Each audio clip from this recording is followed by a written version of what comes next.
Hello students, welcome again to this channel, English at your fingertips. Today we will study very important lesson of English grammar, time and tense. Time and tense, both the words time and tense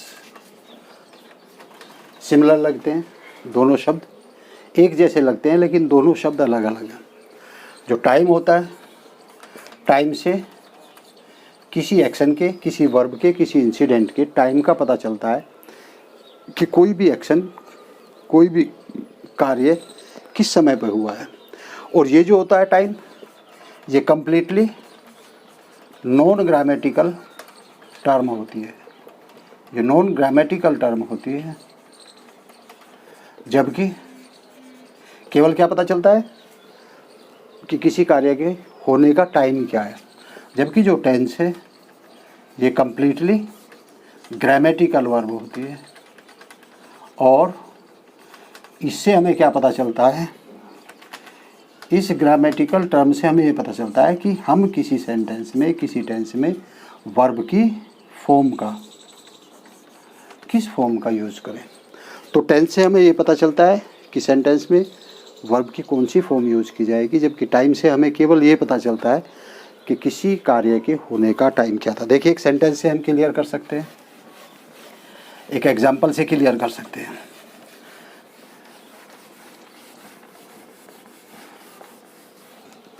ये example है,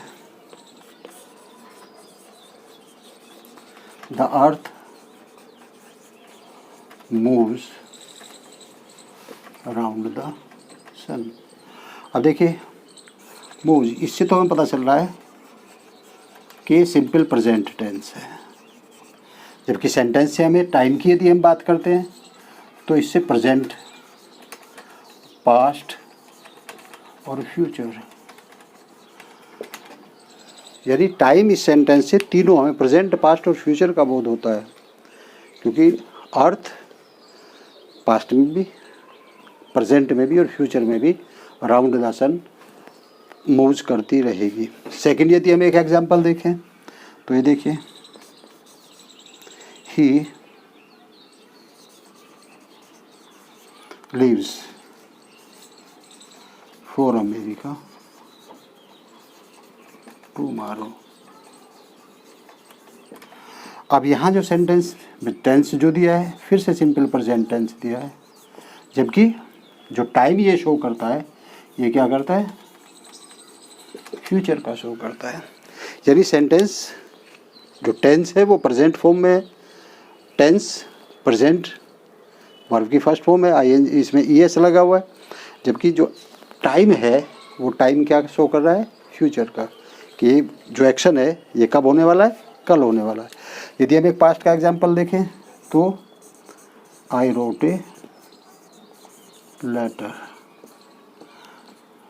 yesterday भी हम लिखा सकते, I wrote a letter yesterday. अब ये verb भी past की है और ये टाइम भी पास्ट का है। तो टाइम और टेंस दोनों देखने में एक जैसी लगती हैं, लेकिन दोनों टर्म अलग अलग होती हैं। टाइम जो है वो केवल किसी वर्ब के होने या ना होने का टाइम एक्सप्रेस करता है, जबकि टेंस से हमें ये पता चलता है कि किसी भी सेंटेंस की वर्ब की फॉर्म कौन सी होगी, क्योंकि टेंस डिसाइड करता है कि फॉर्म, किस फॉर्म का हम यूज किसी सेंटेंस में करते हैं। तो दोनों चीज़ें, टाइम और टेंस, थोड़ा सा डिफरेंट है। अब हम एक एक लेकर के टेंस चलते हैं और उसकी डीप स्टडी करते हैं। यहाँ ध्यान देने की बात यह है कि ग्रामर के लिए जो बेस होता है वो टेंस होता है। जिस स्टूडेंट के टेंस अच्छे से प्रिपेयर होते हैं उसी ग्रामर स्ट्रॉन्ग होती है, और जिसके टेंस अच्छे से प्रिपेयर नहीं होते वो ग्रामेटिकली वीक रहता है। क्योंकि बेस किसी भी चीज़ का, देखिए आगे चल करके हम पढ़ेंगे, एक्टिव पैसिव पढ़ेंगे, डायरेक्ट इनडायरेक्ट पढ़ेंगे, ट्रांसफॉर्मेशन में और बहुत सारी चीज़ें पढ़ेंगे। उन सभी चीज़ों के अंदर हमें टेंस की आवश्यकता पड़ेगी। तो यदि हमारे टेंसेस क्लियर होते हैं तो बाकी कॉन्सेप्ट हमारे क्लियर हो जाएंगे। यदि हमारे टेंस क्लियर नहीं होते तो हमारे कॉन्सेप्ट आगे चल करके हमें कहीं ना कहीं वीकनेस फेस करनी पड़ती है। 10th क्लास में CBSE बोर्ड में एक 3 गैप फिलिंग आते हैं। वो 3 गैप फिलिंग भी उनमें से 1 या 2, कम से कम 1 तो ज़रूर वो टेंस पर बेस्ड होता है। ट्रांसफॉर्मेशन में आता है, सेंटेंस को एक फॉर्म से दूसरी फॉर्म में बदलना, वो सारा जो है कहीं ना कहीं टेंस पे बेस्ड होता है। डायरेक्ट इनडायरेक्ट हो, चाहे आपका एक्टिव पैसिव हो। आपका जो ट्रांसलेशन होता है यूपी बोर्ड में 12th में 10th में दोनों में ट्रांसलेशन आता है। 12th में तो बल्कि 15 मार्क्स का आता है, इंग्लिश टू हिंदी और Hindi to English. Hindi to English 10 marks का आता है और इंग्लिश टू हिंदी 5 मार्क्स का आता है। तो 15 मार्क्स की वहाँ आपका ट्रांसलेशन आता है। तो वो translation without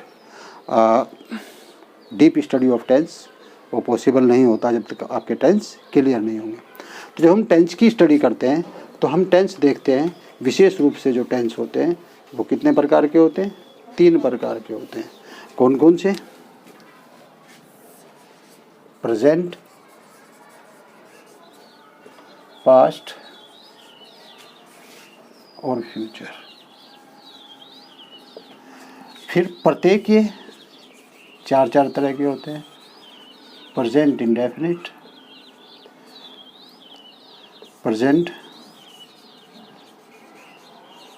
continuous, present perfect और प्रेजेंट परफेक्ट कॉन्टिन्यूअस। ठीक इसी तरह के 4 पास्ट के होंगे। पास्ट इंडेफिनिट जिस तरह से प्रेजेंट इंडेफिनिट होता है, प्रेजेंट इंडेफिनिट को हम सिंपल प्रेजेंट टेंस भी कहते हैं। ठीक इसी तरीके से पास्ट का पास्ट इंडेफिनिट जिसको सिंपल पास्ट कहते हैं, फिर पास्ट कंटिन्यूअस जिसको प्रोग्रेसिव भी कहते हैं, फिर पास्ट परफेक्ट और फिर पास्ट परफेक्ट कंटिन्यूअस। ठीक 4 टेंस इसके भी होते हैं फ्यूचर के। फ्यूचर इंडेफिनिट जिसको हम सिंपल फ्यूचर टेंस भी कहते हैं, फिर सिंपल फ्यूचर कंटिन्यूअस जिसको प्रोग्रेसिव फ्यूचर टेंस भी कहते हैं, फ्यूचर परफेक्ट और फ्यूचर परफेक्ट कंटिन्यूअस। तो इसका मतलब 4 4 और 4, तो हमारे जो टोटल टेंस होते हैं वो 12 टेंस होते हैं। 4 प्रेजेंट में इंडेफिनिट, कंटिन्यूअस, परफेक्ट और परफेक्ट कंटिन्यूअस। 4 ही पास्ट में होते हैं, इंडेफिनिट, कंटिन्यूअस, परफेक्ट और परफेक्ट कंटिन्यूअस। और 4 ही फ्यूचर में होते हैं, इंडेफिनिट, कंटिन्यूअस, परफेक्ट और परफेक्ट कंटिन्यूअस। तो आज हम एक एक को लेकर के चलते हैं। इसमें हम किस तरह से इसकी ट्रांसलेशन के लिए क्या फॉर्मेशन होती है, क्या इसकी पहचान होती है, और दूसरी जो इम्पोर्टेंट चीज़ हम यहाँ यूज़ करते हुए चलेंगे साथ ही साथ, जो कि कॉम्पिटिटिव इंग्लिश के लिए बहुत इम्पोर्टेंट होती है, कि किसी भी टेंस का प्रयोग हम कहाँ करते हैं, किन कंडीशन में किस टेंस का प्रयोग किया जाएगा। क्योंकि टाइम और टेंस मैं आपको पहले ही बता चुका। तो टेंस से हम किस टेंस का, यदि सिचुएशन ये है तो यहाँ कौन सा टेंस लगेगा, वो सारी चीज़ हम क्लियर करते चलेंगे। तो सबसे पहले हम आज देखते हैं सिंपल प्रेजेंट टेंस। और इसी टेंस को हम क्या कहते हैं? इसी को हम कहते हैं प्रेजेंट इंडेफिनिट टेंस।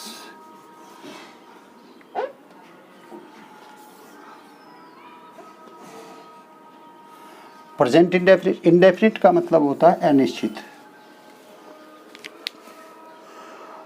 वे सेंटेंस जिसमें किसी कार्य का अनिश्चित रूप से प्रेजेंट में होना या ना होना पाया जाता है।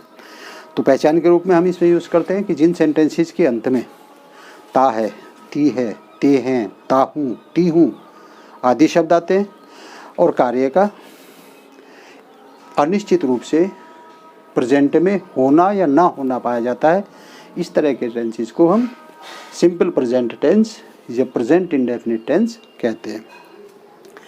कैसे हम ट्रांसलेट करते हैं, एक एक को लेकर के चलते हैं। सबसे पहले हम देखते हैं यदि सेंटेंस अफर्मेटिव या पॉजिटिव हो। सिंपल प्रेजेंट टेंस का या प्रेजेंट इंडेफिनिट टेंस का यदि अफर्मेटिव या पॉजिटिव सेंटेंस हो तो हम किस तरीके से करते हैं, क्या करते हैं, हम देखते हैं। यदि सब्जेक्ट सिंगुलर है तो सभी सिंगुलर सब्जेक्ट्स के साथ हम वर्ब प्लस उसमें एस या ई एस लगाते हैं। और यदि सब्जेक्ट आई है या प्लूरल है तो उसमें वर्ब की हम फर्स्ट फॉर्म यूज करते हैं, उसमें एस और ई एस नहीं लगाते हैं। तो फॉर्मेशन क्या हो जाएगी? फॉर्मेशन हो जाएगी सब्जेक्ट, उसके बाद वर्ब की फर्स्ट फॉर्म। वर्ब की फर्स्ट फॉर्म में यदि वो सिंगुलर है तो एस या ई एस, यदि वो प्लूरल है या आई है तो फर्स्ट फॉर्म, उसके बाद ऑब्जेक्ट, रिमेनिंग पार्ट और बाद में फुल स्टॉप। सबसे पहले सब्जेक्ट लिखते हैं, फिर वर्ब की फर्स्ट फॉर्म लगाते हैं। हम सब्जेक्ट देखते हैं सिंगुलर है, प्लूरल है या आई है। यदि सिंगुलर है तो उसमें हम फर्स्ट ईयर फॉर्म में एस या ई एस लगा देते हैं। यदि वो आई है या प्लूरल सब्जेक्ट है तो फिर हम फर्स्ट फॉर्म लगाते हैं, उसके बाद ऑब्जेक्ट, बाकी का सेंटेंस का भाग यहाँ लिखते हैं और अंत में लगाते हैं फुल स्टॉप। जैसे वह मधुर गीत गाती है। अब देखिए सब्जेक्ट क्या है इसमें? शी। फर्स्ट फॉर्म क्या है? सिंग। शी सिंगुलर है तो इसलिए हम क्या लगा देंगे? S. She sings A sweet song. यदि प्लूरल सब्जेक्ट हो, वे शाम को मैच खेलते हैं।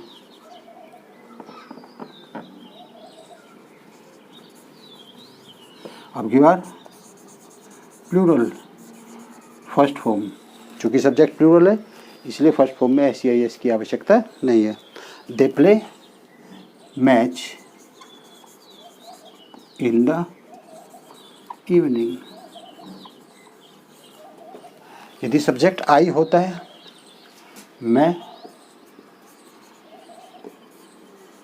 अंग्रेजी पढ़ाता हूँ, तो क्या हो जाएगा?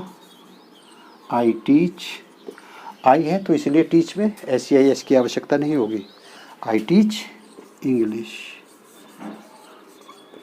तो यदि अफर्मेटिव या पॉजिटिव सेंटेंस है तो सिंगुलर सब्जेक्ट के साथ वर्ब की फर्स्ट फॉर्म में एस और ई एस लगाते हैं, और यदि आई है सब्जेक्ट के रूप में दिया हुआ या प्लूरल सब्जेक्ट है तो फर्स्ट फॉर्म का प्रयोग करते हैं, एस या ई एस नहीं लगाते हैं।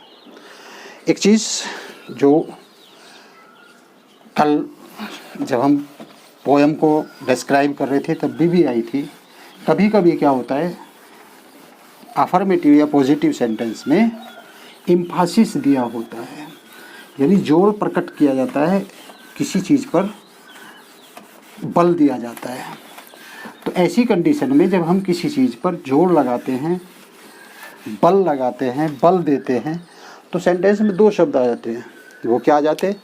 या तो ही या तो।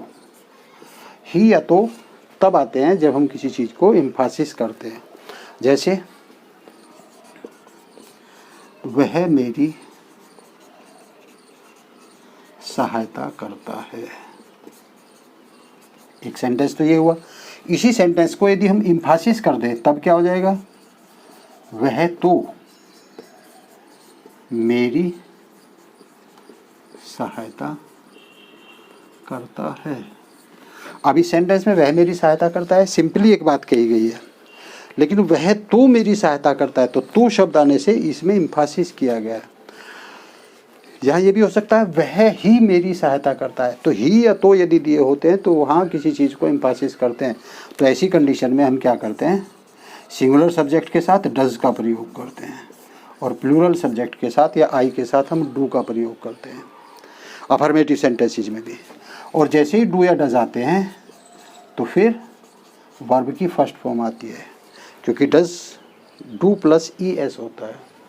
तो वर्ब में एक बार ही हम एस आई एस का प्रयोग करते हैं, यहाँ भी और यहाँ भी दो जगह नहीं हो सकता। तो सब्जेक्ट डज या do, verb first form, object और remaining part of the sentence. तो अब इस सेंटेंस वह मेरी सहायता करता है क्या हो जाएगा? ये सिंपल है तो he helps me. Simple sentence है, ही हेल्प्स मी। इम्फासिस किया है वह तो मेरी सहायता करता है, तो क्या हो जाएगा? He does help me. यदि यही सेंटेंस वह ही मेरी सहायता करता होता तब भी इसका ट्रांसलेशन इसी तरह से होता, ही डज हेल्प मी। तो अफर्मेटिव सेंटेंसेस में यदि एम्फासिस किया होता है तो अफर्मेटिव सेंटेंसेस में भी सब्जेक्ट सिंगुलर यदि दिया है तो उसके साथ डज और वर्ब की फर्स्ट फॉर्म लगाते हैं, और यदि आई या प्लूरल सब्जेक्ट दिया होता है तो एम्फासिस करने के भाव में हम उसके साथ डू के साथ फर्स्ट फॉर्म लगाते हैं। तो ये हुआ आपके सामने यदि सेंटेंस अफर्मेटिव हो या पॉजिटिव हो। यदि यही सेंटेंस नेगेटिव होता है तो उस स्थिति में क्या करते हैं हम, जो नेगेटिव सेंटेंस होता है उस सेंटेंस में उन्हें दो तरह से हम बनाते हैं। यदि सेंटेंस जो नेगेटिव है उसमें नहीं दिया होता है तो उस कंडीशन में हम क्या करते हैं, सब्जेक्ट यदि सिंगुलर है तो उसके साथ डज, और यदि सब्जेक्ट प्लूरल है या आई है तो उसके साथ हम डू का प्रयोग करते हैं, और फिर इसके तुरंत बाद हम क्या लगाते हैं, नोट। तो सिंगुलर सब्जेक्ट होगा तो डज नोट, आई या प्लूरल सब्जेक्ट होगा तो डू नोट, और फिर वर्ब की फर्स्ट फॉर्म। क्योंकि मैंने जैसे बताया जब भी सेंटेंस में डू या डज आ जाएगा तो वर्ब की फर्स्ट फॉर्म लगेगी। डू या डज के साथ कभी भी वर्ब की फर्स्ट फॉर्म में SEIS नहीं लगेगा। उसके बाद आपका object, remaining part of the sentence, और बाद में फुल स्टॉप। तो इस कंडीशन में क्या हो जाएगा, वह कठिन परिश्रम नहीं करता है। इट मीन्स ही सिंगुलर है तो डज नॉट वर्क हार्ड। फिर से एक बार मैं बता रहा हूँ, चूंकि यहाँ डज नॉट आया तो कभी भी यहाँ वर्क्स नहीं हो सकता, क्योंकि डू प्लस ES एक बार हम लगा चुके तो उसमें नहीं हो सकता। इसी तरह से यदि हो वे अपना काम समय पर नहीं करते हैं तो क्या हो जाएगा, they do not do their work in time. They do not do their work in time. दूसरे तरह का, यदि सेंटेंस में कभी नहीं दिया होता है, ये तो नेगेटिव, जब सेंटेंस में क्या दिया हो, नहीं दिया हो, और यदि सेंटेंस में कभी नहीं दिया हो तो उस कंडीशन में हम किसका यूज़ करते हैं, नेवर का यूज़ करते हैं।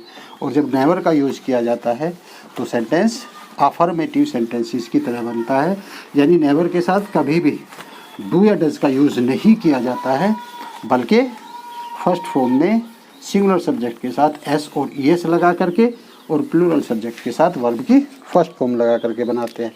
तो उस कंडीशन में क्या हो जाएगा, सब्जेक्ट प्लस नेवर, फिर वर्ब की फर्स्ट फॉर्म, उसमें S या ES, ऑब्जेक्ट और रिमेनिंग पार्ट फुल स्टॉप। जैसे अनु कभी अपना समय नष्ट नहीं करती है। इट मीन्स अनु नेवर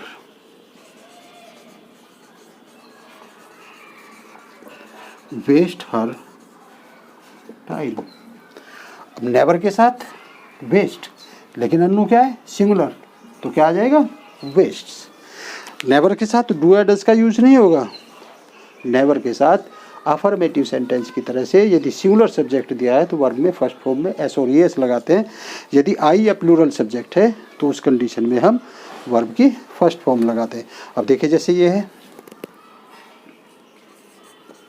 वे कभी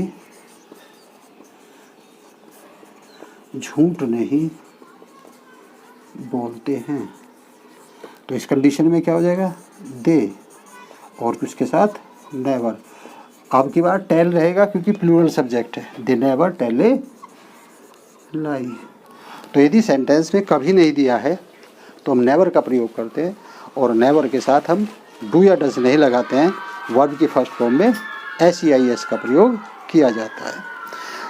यदि दिया गया सेंटेंस इंटेरोगेटिव हो तो इंटेरोगेटिव की फॉर्मेशन क्या होगी, इंटेरोगेटिव सेंटेंसेस को हम किस तरह से बनाते हैं, जैसा कि हम जब काइंड ऑफ टेंसेस पढ़ा रहे थे तो काइंड ऑफ सेंटेंसेस में मैंने पढ़ाया था कि सिंपल सेंटेंस में एक उसके तरह का होता है इंटेरोगेटिव सेंटेंस, और जो इंटेरोगेटिव सेंटेंस होता है वो भी दो तरह के होते हैं।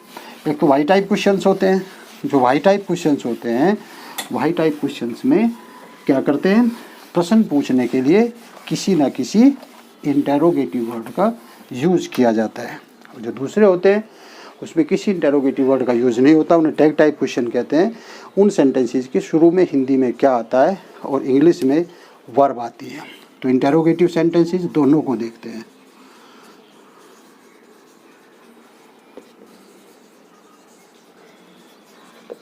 First, why type question.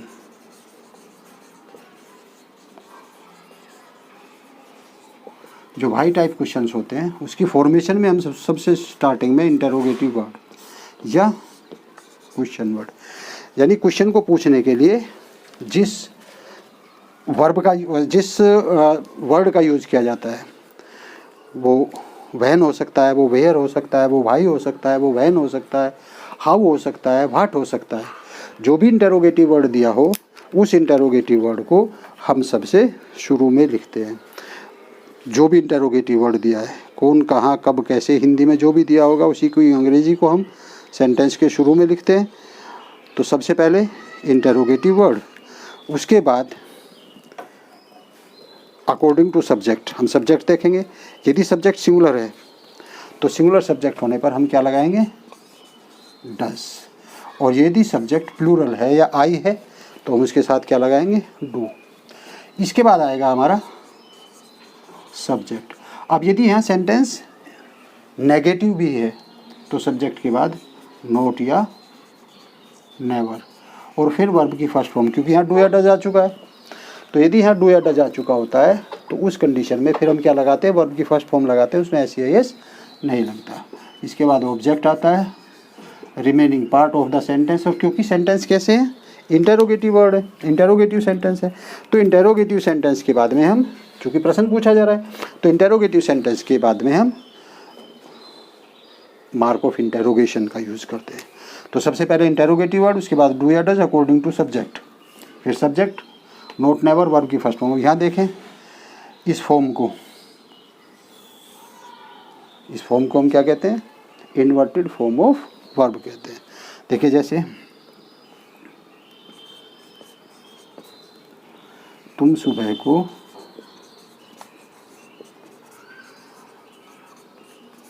कहाँ घूमने जाते हो।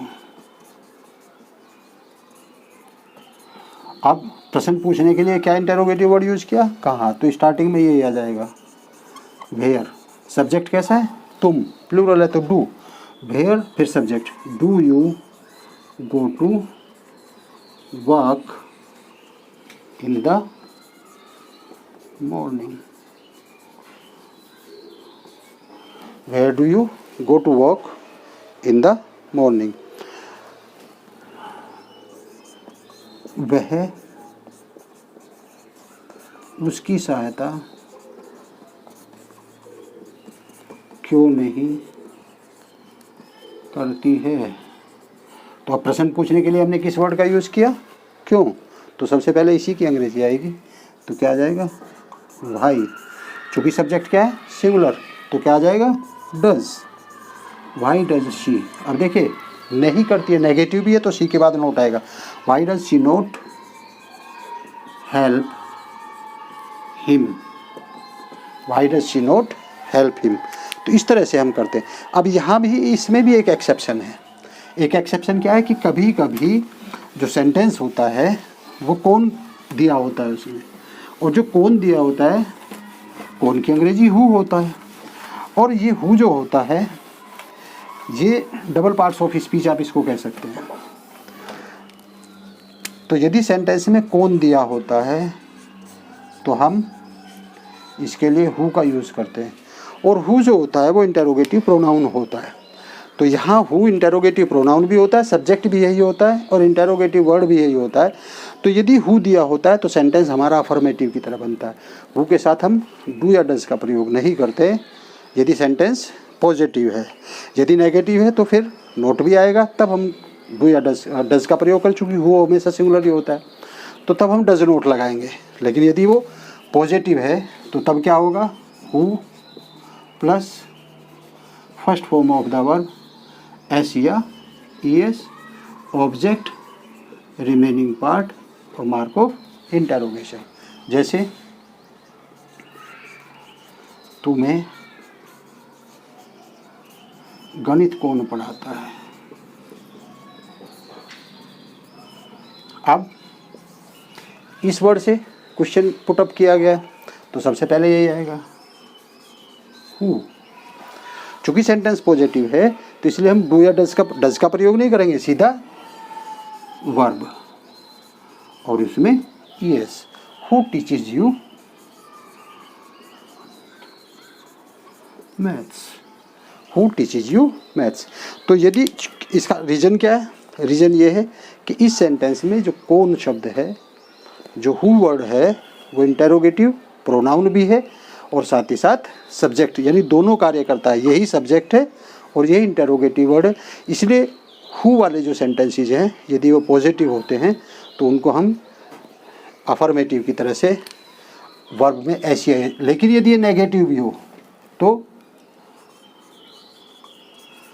तुम्हें कौन नहीं चाहता है। अब देखिए अब की बार सेंटेंस वो हु वाला ही है लेकिन अब की बार नेगेटिव भी हो गया तो क्या हो जाएगा, who does not like you. चूँकि नेगेटिव है तो नोट भी आया हुआ है, नोट भी आया हुआ है। एक दूसरा जो होता है इसका वो टैग टाइप क्वेश्चन होते हैं, और टैग टाइप क्वेश्चन में क्या करते हैं हम, टैग टाइप क्वेश्चन में स्टार्टिंग में डू या डज,